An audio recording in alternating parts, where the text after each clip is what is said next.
بانی P T I کی ایک آنکھ 85% متاثر، بائیں آنکھ کی بینائی صرف 15% رہ گئی۔ بانی پی ٹی آئی کی 3 ماہ سے آنکھوں کی بیماری میں مبتلا ہونے کی شکایت۔ بانی پی ٹی آئی کی صحت سے متعلق 7 صفحات پر مشتمل تفصیلی رپورٹ جاری۔ آنکھ میں خون جمنے سے شدید نقصان ہوا۔ ملاقات کے دوران بھی بانی کی آنکھ سے پانی بہہ رہا تھا۔ جیل میں تنہائی کے باعث بانی کی ذہنی صحت متاثر ہو رہی ہے۔ 2 سال سے دانتوں کا معائنہ بھی نہیں کرایا گیا۔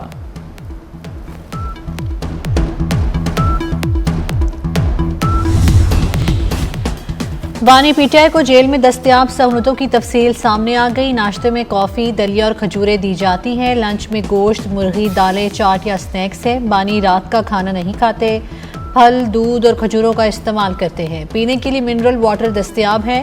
سنگل بیڈ میٹرس، 4 تکیے اور 2 کمبل دستیاب ہیں۔ Mouthwash, air freshener, shaving kit بھی دستیاب ہے۔ واش روم میں گرم اور ٹھنڈے پانی کی سہولت ہے۔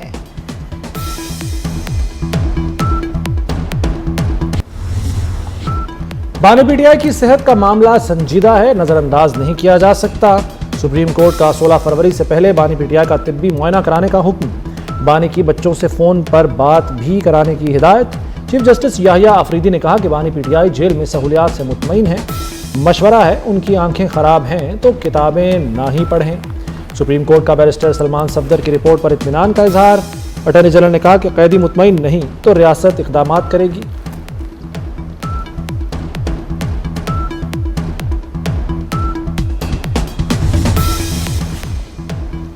بانی پی ٹی آئی سے مبینہ سختی کا جعلی بیانیہ آج ختم ہو گیا۔ علیمہ خان اور دیگر فیملی ارکان جعلی بیانیہ پھیلا رہے تھے۔ وزیر اطلاعات عطا تارڑ کا رد عمل، کہتے ہیں بانی کے کھانے پینے اور رہن سہن کی تفصیلات نے تمام ابہام دور کر دیے۔ بانی پی ٹی آئی کو تمام تر سہولیات میسر ہیں، انہیں کسی عام قیدی سے کئی گنا زیادہ امارات حاصل ہیں۔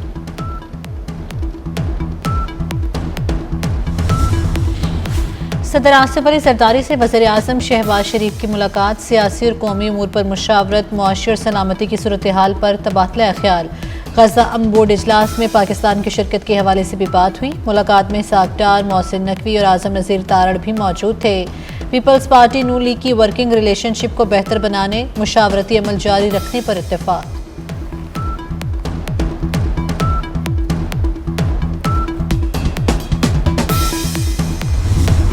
میاں والی کے عوام اب کسی فراڈ کو ووٹ نہ دیں۔ میاں والی نے 4 سال حکومت کی، ترقی نہ آ سکی، لوگ میاں والی سے ووٹ لے کر چلے جاتے تھے۔ مریم نواز کا میاں والی میں میڈیکل، لاء اور زرعی کالج بنانے کا اعلان۔ میاں والی کو دل کا اسپتال اور گرین بس مبارک ہو۔ کسانوں کو فی کس 5 ایکڑ زمین دی جائے گی۔ پولیس کو میں نے ڈانٹا کہ تم لوگ پنجاب کے عوام کو اوئے کہہ کر بلاتے ہو۔ پولیس اہلکار شہری کو سر یا آپ کہہ کر مخاطب کریں گے۔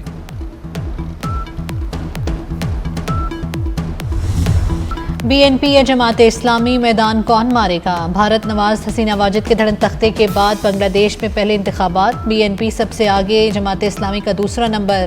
64 اضلاع میں 299 نشستوں پر پولنگ ہوئی۔ 52 جماعتوں کے 2000 امیدوار مد مقابل۔ 12 کروڑ 74 لاکھ سے زائد ووٹرز نے حق رائے دہی استعمال کیا۔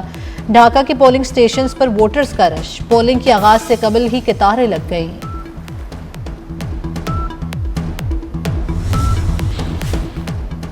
بنگلہ دیش کی عبوری حکومت کے سربراہ ڈاکٹر محمد یونس نے بھی ووٹ ڈالا۔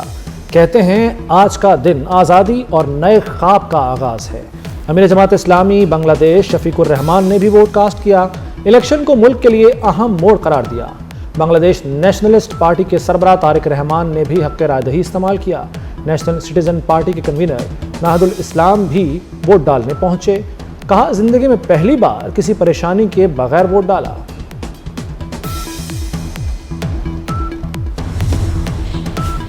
بنگلہ دیش میں انتخابات اور قومی ریفرینڈم ایک ساتھ۔ ووٹرز نے جولائی چارٹر پر بھی ووٹ دیا۔ سفید بیلٹ پیپر نمائندے اور گلابی بیلٹ پیپر ریفرینڈم کے لیے مختص تھا۔ نتائج حق میں آئے تو بڑے پیمانے پر آئینی ترامیم متوقع۔ بنگلہ دیش کا اگلا وزیر اعظم کون ہوگا؟ سابق وزیر اعظم خالدہ ضیاء کے بیٹے طارق رحمان بی این پی کی جانب سے وزارت عظمیٰ کے امیدوار۔ جماعت اسلامی کی طرف سے ڈاکٹر شفیق الرحمان بھی وزیر اعظم بننے کے خواہش مند۔ حکومت بنانے کے لیے 151 نشستیں حاصل کرنا ضروری ہیں۔ جماعت اسلامی کے اتحاد کو طلبہ تحریک کی جماعت نیشنل سٹیزن پارٹی کی حمایت بھی حاصل۔